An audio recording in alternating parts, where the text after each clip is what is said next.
Are you in Canada wanting to move to the United States? Well, there are several forms of procedures and things you should know before moving to the US from Canada. But don't worry, I'm going to review some of those things that you should know if you're considering going stateside.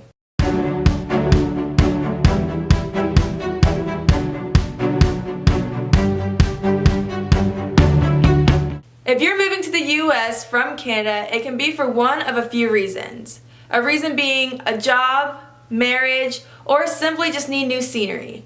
Well, for each of these reasons, there are different requirements and documents needed.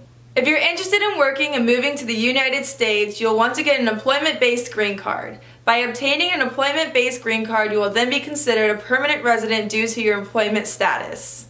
When moving from Canada to the US for a job, your employer must sponsor you. There are a few different employment-based categories when it comes to getting permanent residence in the United States, which are based on employment skills.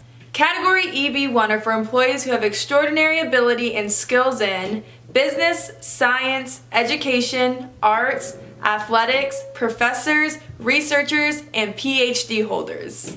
Category EB2 are for employees with extra skill and ability in business, arts, or science fields. This also includes advanced degree professionals. And then Category EB3 are professionals with a bachelor's or graduate degree.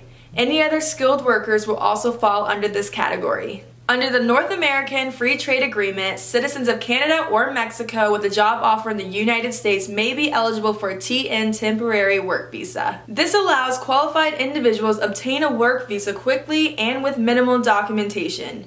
The U.S. job offer must be from a list of occupations defined by NAFTA.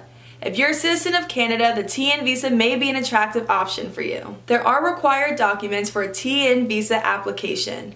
Along with proof of citizenship, such as a birth certificate or passport, they will also need evidence that the intended business activity and applicant qualify under Chapter 15, Schedule 2 of NAFTA.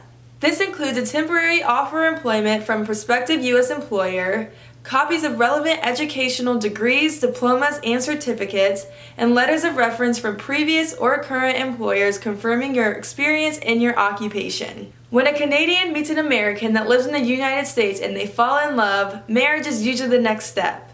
When this happens, it's time to move to the United States.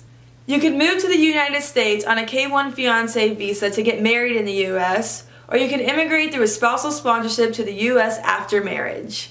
If you're moving to the U.S. from Canada for family, there are procedures and certain criteria must be met. In order to have a relative sponsor you, they must meet a certain criteria. You must be sponsored by a citizen of the United States that can prove their American status. Your sponsor must be able to prove that they can support you at 125% above the poverty line. And your sponsor must prove that they are related to you. Not all relatives are allowed to be sponsored by a U.S. citizen. If you're moving to the U.S. from Canada, there are a number of things for you to do in order to get ready for your big move in addition to immigration paperwork. Starting the process as soon as you can will help make sure that the transition to your new country is as smooth as possible. Once you have received the clearance to immigrate to the U.S., there are some items that you can start to begin to think about. The first is departure tax. This is the first thing that every Canadian moving out of Canada is charged from the Canadian government, which is also known as the deemed deposition tax. It's like an exit tax that applies when you become a non-resident of Canada. It's a good idea to meet with a tax advisor well ahead of your move so you can work together and consider your residency and strategies to either reduce or defer your tax obligations. Number 2 is finding a place to live. When you look ahead to move to the U.S., one of the first decisions that you have to make is whether you want to buy or rent. Most Canadians choose to rent so they get to feel out their neighborhood and test out their new city before buying. And others decide to buy right away too. Great news is, it's not very difficult for a Canadian to purchase a home in the U.S. Finding a U.S. bank that works with Canadians is key to financing your property. Number 3 is signing your kid up for school. If you have kids, a significant factor that drives where you choose to live is the proximity to good schools. You can also learn about the ethnic diversity that makes up a school, the teacher experience, and teacher-to-student ratios. Number 4 is setting up your banking and credit. Since you may only be able to pay your U.S. bills with U.S. dollars, one of the first things you'll need to do is set up a U.S. checking account. It is possible to set up a cross-border banking account before you leave Canada. While you're setting up your U.S. banking account, it's a good idea to get a U.S.-based credit card. This will help avoid foreign transaction fees when paying for U.S. purchases.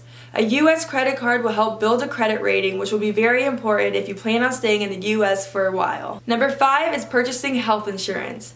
If you're a first-time visa holder, it's important that you purchase a visitor health plan before you leave Canada in case you need medical attention before your U.S. health plan kicks in. With recent changes in administration, it's a good idea to keep your eye out for any changes in insurance policies as you plan your move. And number 6, bringing your pet. If you have a dog or cat over 3 months of age, you will need to bring proof of rabies vaccination and a certificate from your vet stating that your animal is in good health. It is very important that you fill out all your documents properly to avoid any major holdups or refusals on your application. If you fill out any documents fraudulently, you will lose any chance you have of becoming a United States resident. It is very important to do all the necessary research when applying for U.S. immigration. It can be very confusing and complex, so it's a good idea to work with an immigration attorney so they can help you through the process. Click the link in the description for more information and don't forget to subscribe.